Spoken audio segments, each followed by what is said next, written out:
আপু কষানো কি হয়েছে এখন? হ্যাঁ হয়ে আসছে এবার। আচ্ছা তাহলে দেখি একটু কেমন হলো।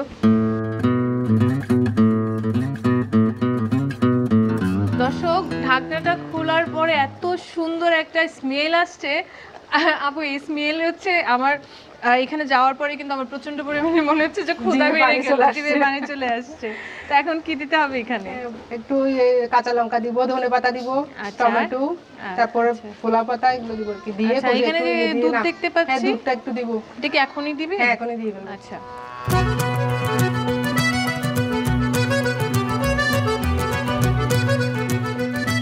এখন কি দিবেন?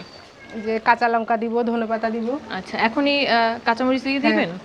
দর্শক এখানে দেখতে পাচ্ছেন ধনেপাতা আছে, কাঁচামরিচ আছে, আর এটা কি হচ্ছে আপু বলেছে পোলাও পাতা। আসলে এই পোলাও পাতা কেন দিতে হবে? এটা সুগন্ধিটা ভালো আসার জন্য আর কি। ও তার মানে এই পাতার কি স্মেল অনেক সুন্দর।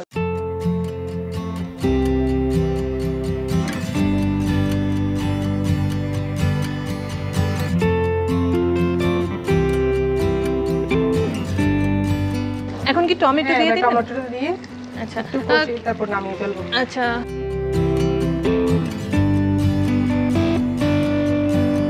আপু এই যে মেজবানি গরুর মাংস রান্না করছেন, এটা মূলত আপনারা কি দিয়ে খেয়ে থাকেন? এটা তো সাধারণত ভাত দিয়ে খাওয়া যায় বা অনেকে পরোটা দিয়েও খায়।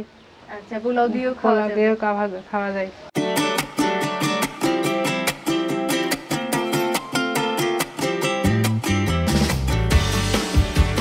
আপু হয়ে গিয়েছে না মনে হয়? হ্যাঁ হয়ে গেছে, এবার পরিবেশন। বাহ খুবই চমৎকার একটা কালার এসেছে। দর্শক আপনারা দেখতে পাচ্ছেন, এবার তো পরিবেশন করবেন। পরিবেশন করব। আচ্ছা তো কিসে করবেন? তো বাটিতে। আচ্ছা